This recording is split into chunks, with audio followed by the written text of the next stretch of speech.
Hello, Milwaukee. Are you fired up yet? Are you ready to go? Oh, it is good to be back in Wisconsin. Good to be back in the Midwest. And good to be back in Milwaukee. Now, you may have noticed we're doing our rally a little early because we have to wrap up before the Packers-Lions game starts. So, cheeseheads, don't worry. I'm not trying to compete against that. And the Bears are also playing, so. Hey.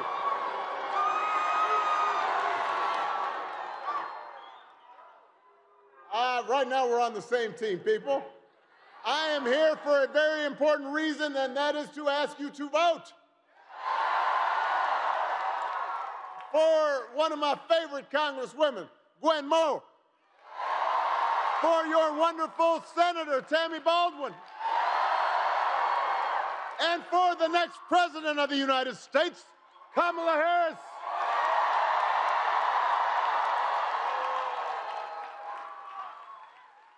Now, if you have not voted yet, today is the last day of early voting in Milwaukee. You can still get it done before the game. I won't be offended if you leave right now.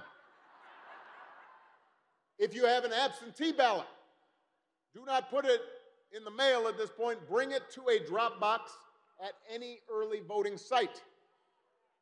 And if you can't vote early, make a plan to vote on Election Day, November 5th. Polls are open from 7 a.m. to 8 p.m.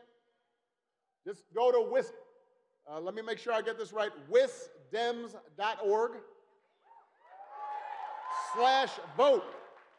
And that'll tell you where you can go. And remember to bring your photo ID. And then get your friends and your family to make a plan to vote too, because together, in 3 days, we have a chance to choose a new generation of leadership in this country and start building a better and stronger and more hopeful America. Now, I don't think it's any news to you that this election is going to be tight.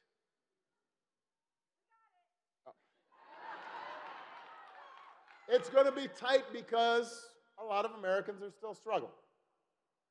You know, as a country, sometimes I think we forget we have been through a lot over these last few years. We had a historic pandemic that wreaked havoc on communities and businesses and families. The disruptions from the pandemic caused price hikes that put a strain on family budgets. And even before the pandemic, a lot of Americans felt that no matter how hard they worked, treading water was the best they could do. So I understand why people are looking to shake things up. What I cannot understand is why anybody would think Donald Trump will shake things up in a way that is good for you. Because there is absolutely no evidence that this man thinks about anybody but himself. This is a 78-year-old billionaire who has not stopped whining about his problems since he rode down that golden escalator 9 years ago. And we've seen it for over a decade now, this show of his. The late-night tweets, all caps. The weird tangents and crazy conspiracy theories. The constant attempts to sell you stuff. Gold sneakers, a $100,000 watch, even a Trump Bible. He wants you to buy the Word of God, Donald Trump edition. He's got his name right there next to Matthew and Luke. Who does that? The point is, Donald Trump is not thinking about you. His entire campaign, just like his entire presidency, has always been based on him. It's about him, his status, his money, his ego, his grievances, his insecurities. He wants the middle class to pay the price for another huge tax cut that would mostly help him and his buddies. He doesn't care if he costs more women their reproductive freedom, because apparently he doesn't think that it's going to affect him. It won't make a difference in his life. But most of all, Donald Trump wants us to think that this country is hopelessly divided between us and them, between real Americans, quote unquote, who support him, of course, and outsiders who don't. Because he thinks that having America divided, having people angry and resentful, will increase his chances to get elected. It's as simple as that. And I'm here to tell you, Milwaukee, we do not need another 4 years of Trump's arrogance and incompetence and division. America's better than that. America's ready to turn the page. America's ready for a new story, a better story. We are ready for a president, Kamala Harris.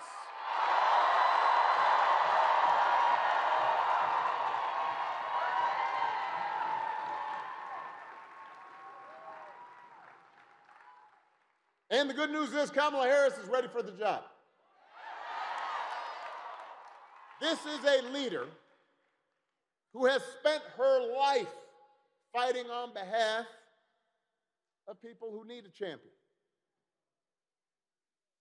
Kamala was raised by a middle-class family, mostly by a single mom. She knows what it's like to have to scrap and save to make ends meet.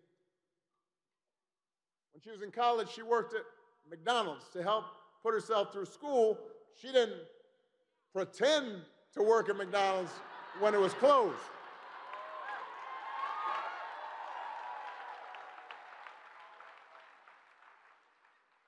Her mom was I guess, 5 feet tall, little brown woman with an accent. And you can imagine that she wasn't always given her due. But her mom taught Kamala and her sister to not only stand up for herself, but to also stand up for injustice. And that's exactly what Kamala has been doing her entire career. As a prosecutor,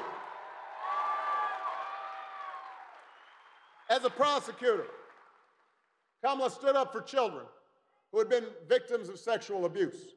As Attorney General of the state of California, she fought the big banks and for-profit colleges, securing billions of dollars for people that had been scammed. And after the mortgage crisis, Kamala pushed me and my administration hard to make sure that homeowners got a fair settlement. So again and again, Kamala has fought for people who needed a voice, who needed a champion, and she delivered on their behalf. That's who Kamala is. And you may not agree with every decision she makes, but I can promise you, if you elect her, she will see you and hear you, and she will have your back every single day, and she will work hard on behalf of all Americans. And by the way, she'll have an outstanding partner in Governor Tim Walz.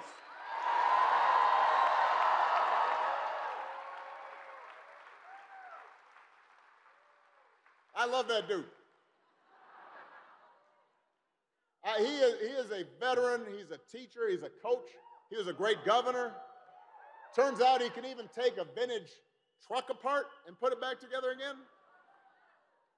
You think Donald Trump can do that? Do you think Donald Trump has ever changed a tire in his life? If he gets a flat tire, he calls his chauffeur, Jeeves. Jeeves, change that tire. I don't know if his chauffeur's actually named Jeeves, but I like to think it's Jeeves. The point is, if you elect Kamala and Tim, they know something about your life because it's been their life.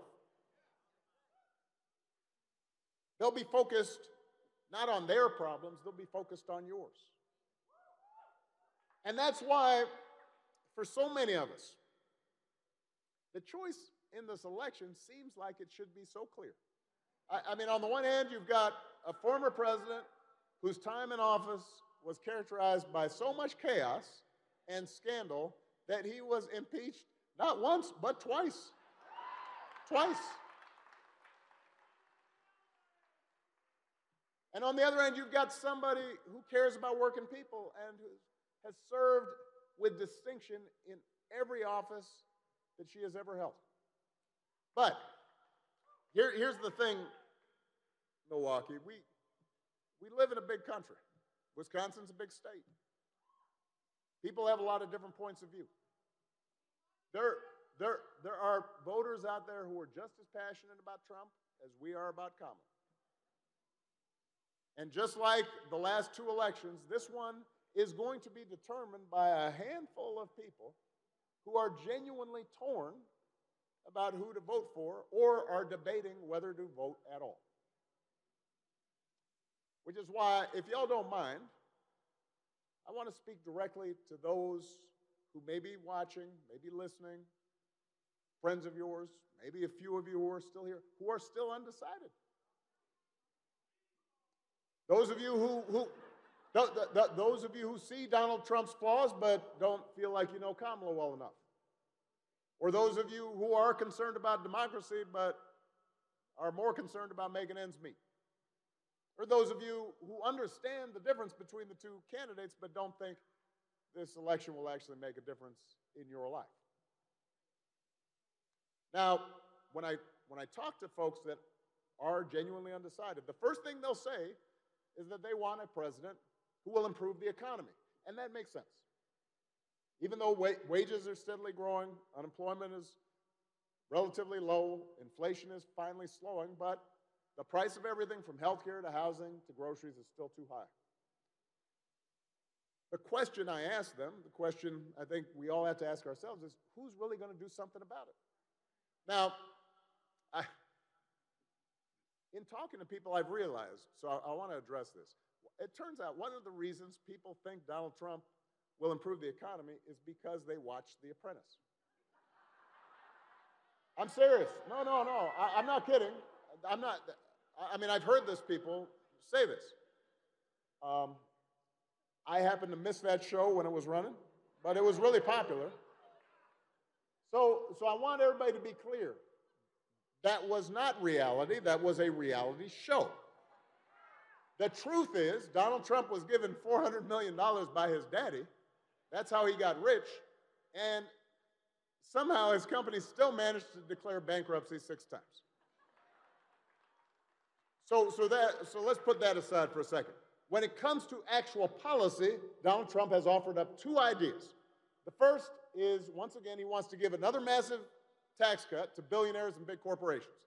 Now, some people might hear that and they say to themselves, well, I remember the economy being pretty good when he first came into office. It was, because it was my economy.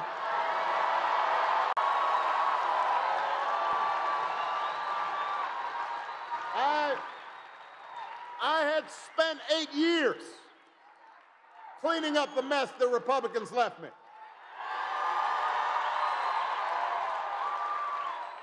Y'all remember, auto plants all across the Midwest, including here in Wisconsin, flat on their backs, on the verge of bankruptcy. And we worked and we worked. And after 8 years, I then handed off over 75 straight months of job growth and low inflation to Donald Trump.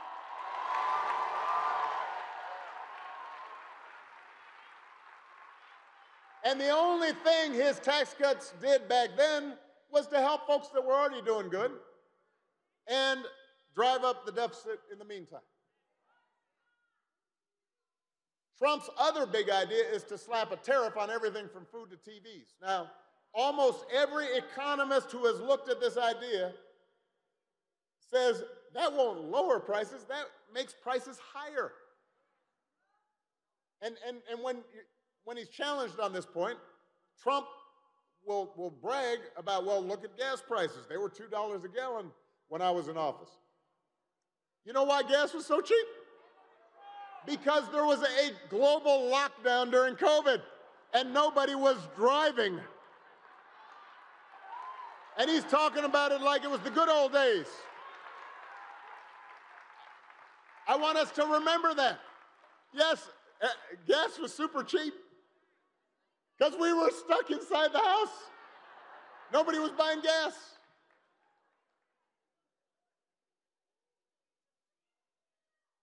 So then I'll hear people say, well, at least Donald Trump sent me a check during the pandemic. Well, y'all have heard this. I guarantee you some of you have heard this from somebody. So I want to clear this up as well. At the start of COVID, Democrats and Republicans joined together to send out emergency checks. Tammy was there. And you know what? Joe Biden worked with Congress and sent out an emergency check during the pandemic. Just like I worked with Congress to give people emergency relief during the Great Recession. There was not anything unique about what Donald Trump did, except unlike Joe Biden and me, he put his name on the check as a marketing tool. I'd never thought of that. For me, for Joe Biden, it was not about taking credit and advancing our politics and feeding our egos. It was about helping people during tough times. So,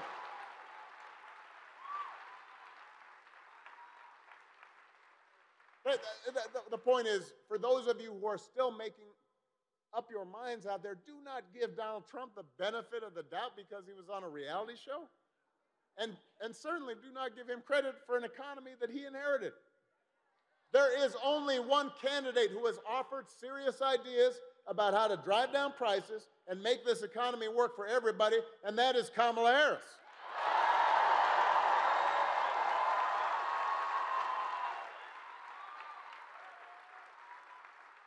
She's going to go after corporations that unfairly jack up prices. She's got detailed plans to work with local governments and the private sector to build 3 million new affordable homes all across America and then help first-time home buyers with their down payments. She's going to give a tax cut to 100 million middle-class and working Americans, helping small businesses get started, helping first-time parents with the basic costs of having a child.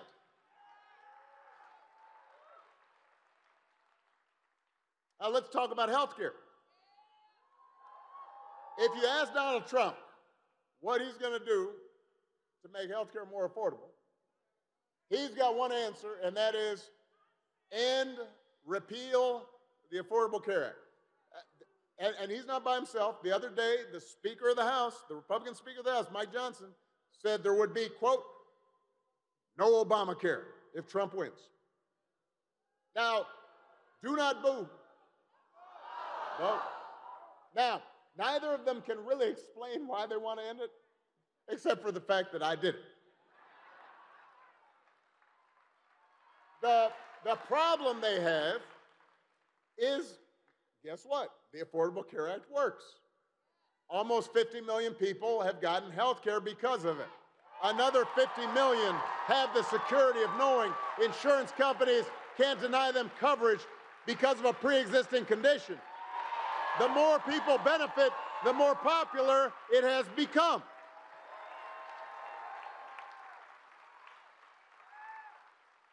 Which is why a couple weeks ago, some of y'all saw this, Trump's running mate, Mr. Vance, do not boo, vote. Mr. Vance had the nerve to say Donald Trump, quote, salvaged the Affordable Care Act. What? What? Donald Trump spent his entire presidency trying to repeal the Affordable Care Act, trying to tear it down, and he couldn't even do that right. And now, 8 years after he was elected, he was asked, well, if you did repeal it, what would you replace it with? And he looked, and he kind of fumbled around, and they said, well, I've got concepts of a plan for how to replace it. Now, I want you to think about this for a second. Let's say your boss gives you an assignment, says, I need it by Friday. Friday rolls around. Your boss comes up to you, says, did you finish that project for me? You say, well, actually, I haven't started, but I do have a concept of a plan. Or you could try it at home. Honey, did you do the dishes? You throw out the trash? I've been watching this football game, but I do have a concept of a plan to do the dishes. How's that going over? You're on the couch. If it would not work for you, why should it work for the President of the United States? It shouldn't.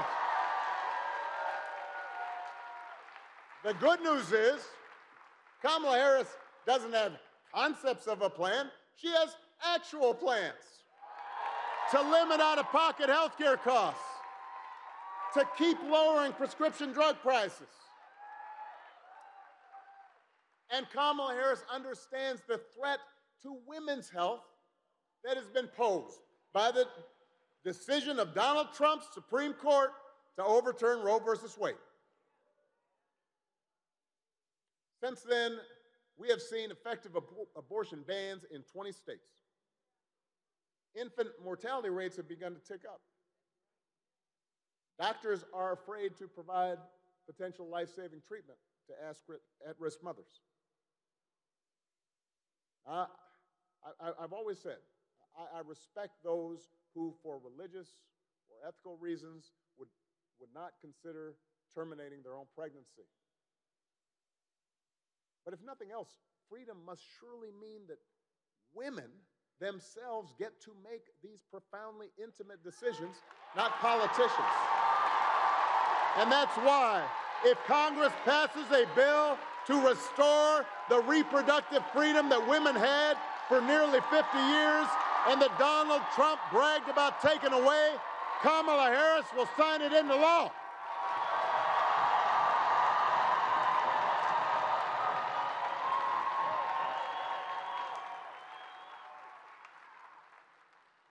That's what Kamala stands for, not concepts of a plan, actual plans to make your lives better, to protect your freedoms. Now, whenever Donald Trump is challenged on his lack of plans, on the economy or health care or anything else, he will fall back on his favorite issue, and that is immigration. According to Trump, it does not matter what the issue is. Housing, crime, a lost pet.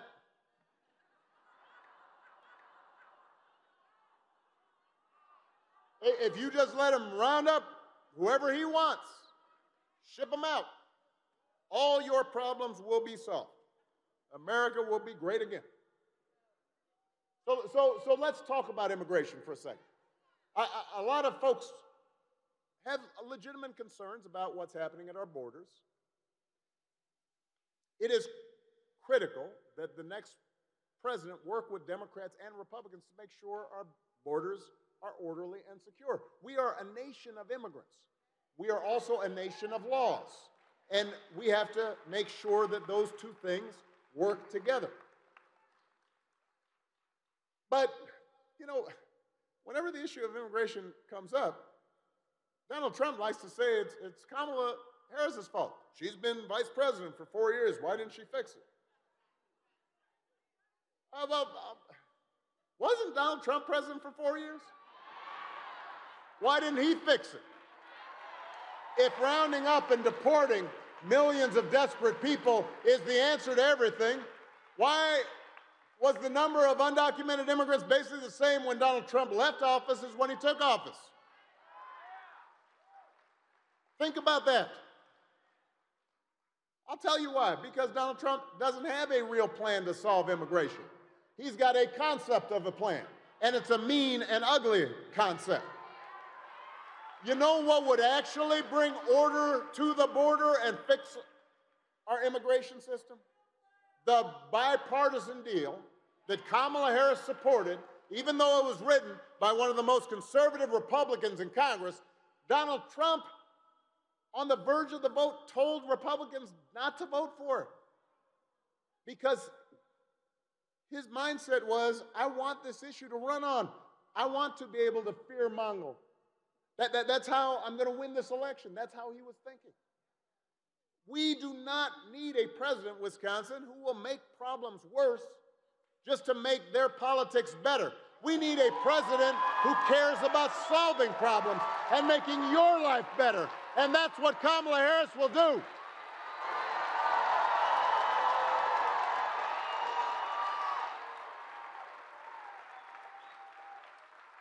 And to help her do it, she's going to need a Senate full of public servants like Tammy Baldwin.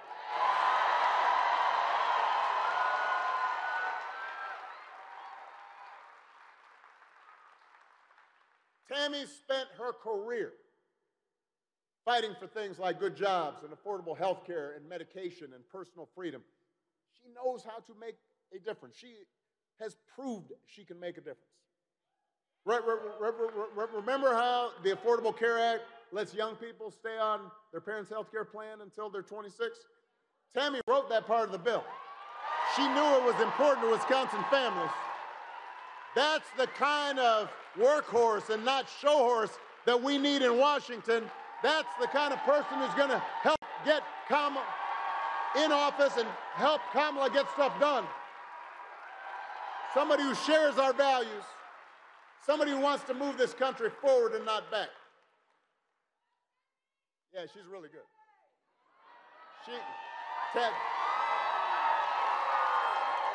Tammy's legit. Now, there's one last thing I hear from undecided voters, and this, I'll be honest with you, may be the toughest answer. Toughest to answer. They'll tell me that at the end of the day, from their perspective, politicians are all the same. They make empty promises, regardless who ends up being the next president. It's not really going to make a difference in their lives. And I know you've heard that from friends, neighbors, coworkers. And I think we can all understand why people might feel that way. You know, if you live in a small town in rural Wisconsin and you saw the plant close down and jobs get shipped overseas and young people start moving away because they don't feel like they've got a fair shot at advancement, you're going to feel skeptical about government being able to bring about real change. If you live in a neighborhood in Milwaukee where gun violence and the drug trade are a fact of life, and parents are scared about their kids just getting to and from school, you're going to feel the same way. So if that's your perspective, I want to be honest. Politics, you're right, politics is not going to solve all of your problems. And it did not solve every problem, but it's made a difference. It's provided people with some security, and I could not have done that without your vote. Now, I will give you the opposite example. When I was president, we had to deal with Ebola and H1N virus, and so I started really studying issues of pandemic, and I called my team together in my second term, and I said, we need to put together a playbook for how to deal with pandemic, the same way we have a playbook for how to deal with natural disasters, hurricanes, floods, et cetera. What are we going to do? And so we put together the playbook, we called together all the agencies, sat them down, we ran what are called tabletop exercises to practice how are we going to deal with the state public health systems, what are we going to do with the schools, what kinds of travel restrictions might be put in place, how do we accelerate vaccines, had it all in this big book. And so when Donald Trump comes in, I hand it to him.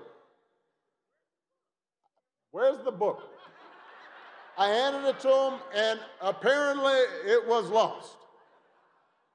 And 3 years later, a pandemic hits. Now, I want to be fair on this. No matter who was president, the pandemic was going to be a terrible crisis. People were going to get sick. People were going to die. But if you look at a country like Canada, their per capita death rate, think about this, their per capita death rate was 60% lower than in the United States. Now, over 1 million people died during the pandemic here in the U.S., so do the math. 60% of 1 million people is 600,000 people. That's somebody's grandparent. That's somebody's parent. That's somebody's husband or wife. That's somebody's coworker, somebody's friend that might be alive if we had had a competent president who was focused on dealing with the crisis instead of wondering whether we could treat COVID by injecting bleach into our arms.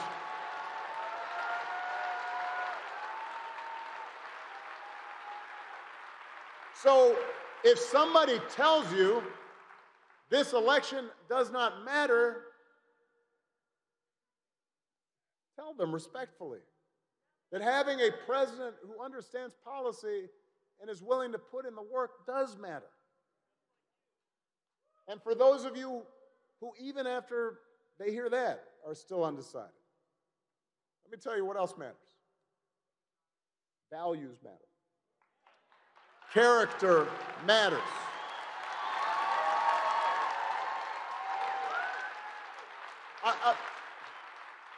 A president makes 1 million decisions. And most of the time, they're judgment calls. The easy decisions, the obvious decisions get made by somebody else. The hard ones are what gets to the president's desk. And you can't anticipate every issue that's going to come down the pipe. And so it's really important. Does that person have a moral compass? Do they have some integrity? Are they focused on doing what's right by the American people? Values matter.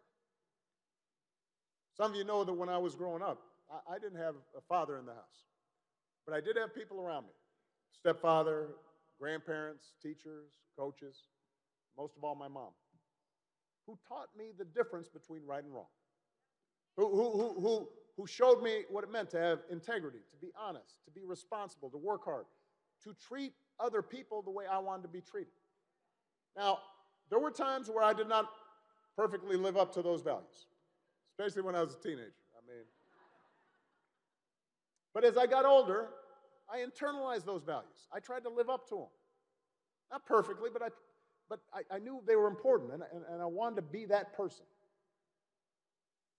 And I suspect most of you grew up the same way. And one of the most disturbing things about this election, not just this election, but Trump's entire rise in politics, you can see it just pervading our political culture, is how we seem to have just set aside those values that we were taught. A month ago, we had one of the deadliest hurricanes in American history. President Biden and Vice President Harris were in some of the communities that were affected, meeting with local officials, comforting families. And at the same time, Donald Trump and Vance we're making up stories about the Biden administration withholding aid, not giving it to Republican areas, giving it to undocumented immigrants, just making stuff up. Even Republicans on the ground said that's not true. That's a bald-faced lie. My question is, when did that become okay? At a time when people were desperate and they need help, why would you try to exploit that for political gain? No matter where you stand on the issues, no matter what party you belong to, why would you go along with that? If your coworkers acted like that, they wouldn't be your coworkers for very long. If you had family members, if you had a family member who acted like that, you might still love them, but you wouldn't put them in charge of anything because you'd realize they're not trustworthy. And yet, when Donald Trump lies or cheats or shows utter disregard for our Constitution, when he calls service members who died in battle losers or fellow citizens vermin, so many of his supporters are willing to excuse it or justify it or overlook it. You know, it's been 20 years since I first appeared before a national audience at the Democratic Convention in Boston. And in that speech, I insisted there are no red states or blue states, no black America or white America, or gay or straight America. There was just the United States of America. And some people at the time, and certainly in subsequent years, thought, that's naive, given how divided the country seemed at the time. But you know what? It was based on my experience. Because traveling across Illinois and later traveling across places like Wisconsin and Michigan and the rest of the country, I had witnessed time and again the goodness and the neighborliness, the shared values and the integrity that bound people together. I had seen people who had opposed the Iraq War stand up and salute a vet or volunteer to help wounded warriors. I had seen conservative Republicans provide shelter and support for young immigrants and help homeless folks in their communities. It didn't matter what part of the country it was, what race or faith people were from. I saw people live up to that golden rule. And a lot has changed since then. I've gotten grayer, obviously. Our politics has gotten a lot more toxic. Social media is full of conspiracy theories and outright lies. Some of it, by the way, produced by the Russians and the Chinese and the Iranians. And all those messages fed into our phones and into our brains isolate us and divide us,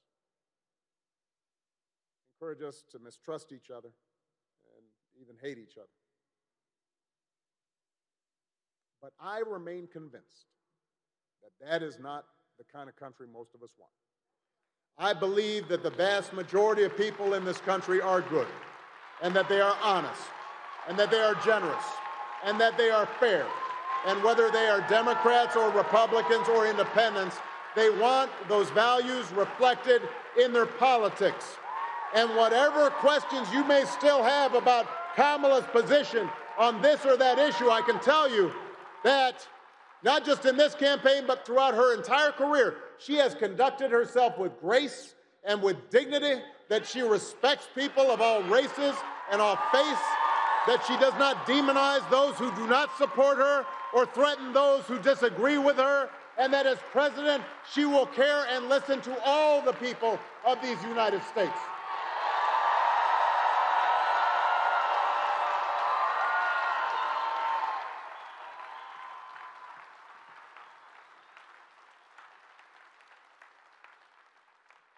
So in these last 3 days,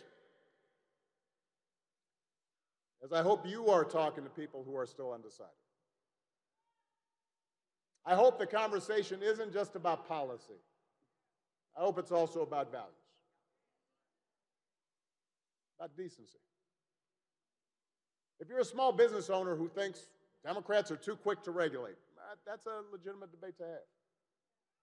But what does it say when Donald Trump's history as a businessman is littered with so many scams and lawsuits that people in his own hometown don't want to work with him? Would you do business with someone like that? And if you wouldn't, why would you want him as your president? Regardless of what your party affiliation is. If you're a union member, think about who's more likely to look out for your interests. Somebody like Kamala, who has stood up for working people all her life, or somebody like Donald Trump, who has encouraged union busting and stiffed his own workers. If he cheats them, what's he going to do for you?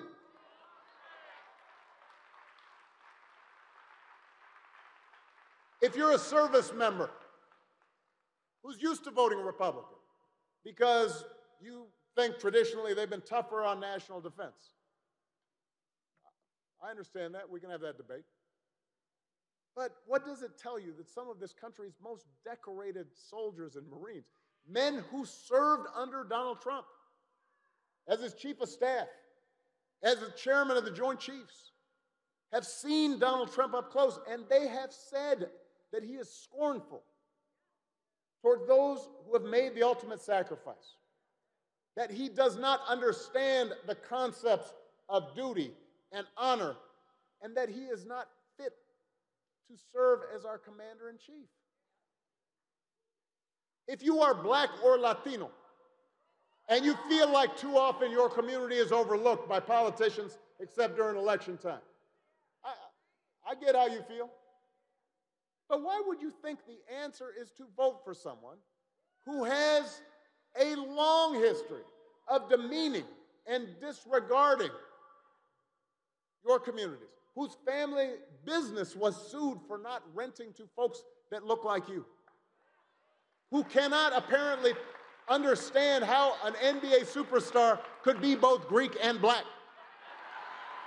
who suggests any Mexican crossing the border is a criminal and a rapist, who spreads ridiculous fantasies that Haitians are eating people's pets, who just this past week arranged for one of his supporters to tell jokes about black people eating watermelon and Puerto Rico being an island of garbage right there on stage at Madison Square Garden.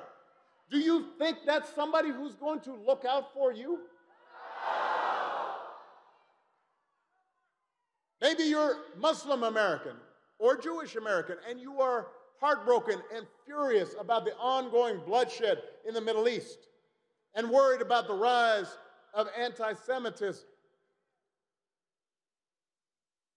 Why would you place your faith in somebody who instituted a so-called Muslim ban, who sat down for pleasantries with Holocaust deniers, who said that there were very fine people on both sides of a white supremacist rally?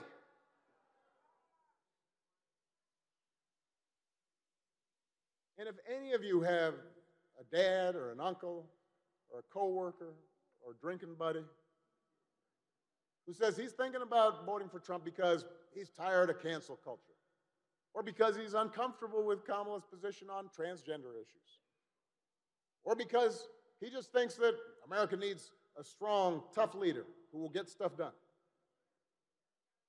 you might want to ask them, with respect and with love, what evidence do we have that Donald Trump actually got stuff done? And since when exactly is Trump's trademark behavior, the boasting and the bullying and the selfishness and the cruelty, since when is that a sign of strength? That is not what real strength looks like, Milwaukee. It never has been. Real strength is about working hard and taking responsibility and telling the truth even when it's inconvenient. Real strength about helping people who need it and standing up for those who can't always stand up for themselves.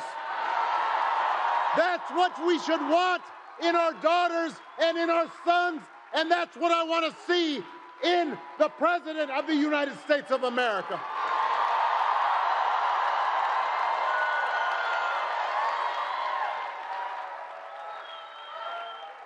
And fortunately, in Kamala Harris and Tim Walz and Tammy Baldwin, you have candidates to vote for in this election who demonstrate that kind of character, who know what real strength looks like, who will set a good example and do the right thing and lead this country better than they found it. So if you are still on the fence in this election, think about what really matters. Think about the values we were taught by our parents and our grandparents. Think about the kind of country we want to be. And understand that your vote really does count. Here in Wisconsin, a single precinct might be decided by 10 or 20 votes.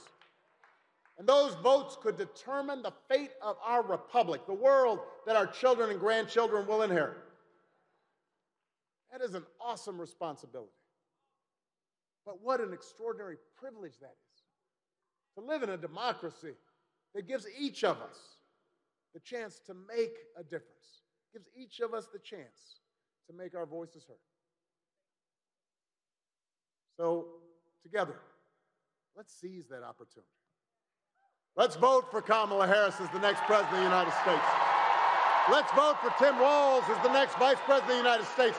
Let's vote for Tammy Baldwin and this whole incredible Wisconsin Democratic ticket.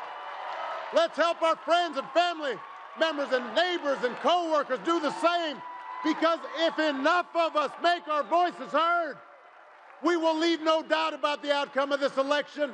We will leave no doubt about who we are and what America stands for.